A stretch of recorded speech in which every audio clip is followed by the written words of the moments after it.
Let her get the man she laid down with to pay for him. He goes free. I never even slept with her. It's happening to men across Michigan. They are being forced to pay child support as dads by default. Doesn't matter if the men can prove the children are not theirs. Michigan law makes them pay anyway. But tonight, 7 Action News reporter Kim Russell tells us that may be about to change. Most people think you either have to adopt or conceive a baby to become legally responsible for a child. Under Michigan law, that is simply not how it works. I was the father by default. These 4 men came to the 7 Action News studios to raise awareness. You could become dad by default. There are a couple ways it happens. Pastor Edward Mack says his previous wife had 3 children. He loved them as his own. Then he realized 2 of them were not biologically his. You must have been so heartbroken. Damn, it was a hurting thing. I don't even really want to talk about it because it brings tears to my eyes. Sorry for getting teary-eyed. Pastor Mack says the betrayal led to divorce. He was shocked when the judge told him because he was married, he became dad by default. He had to pay support for another man's children. Let her pay for him. Let her get the man she laid down with to pay for him. He goes free. I never even slept with her.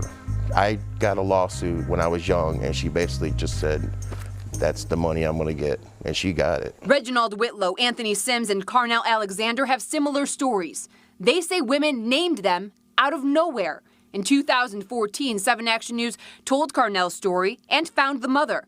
She said she was told in order to get welfare benefits, she needed to name a father. She knew he wasn't the dad, but wrote down his name anyway. Everything is my fault that I put him through. Do you think that he should have to pay this money? No, he shouldn't have to pay it at all. Then these men missed paternity hearings because they were either sick or did not receive notice. Carnell had proof. He was in prison when a process server claimed he was served at a house in Highland Park.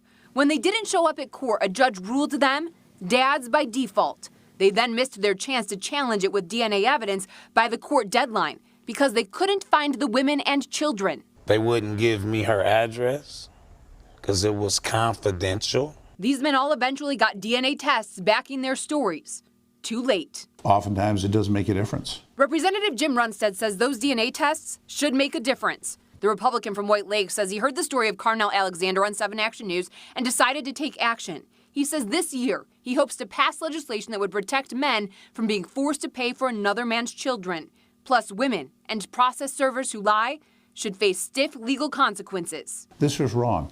Deceiving and lying and obligating people who are not supposed to be obligated to pay bills is wrong. These men don't just want the law changed to protect others, they want compensation. I'm getting garnished, I'm getting thrown in jail, I'm getting felony charges. You have taken our lives. Change that law.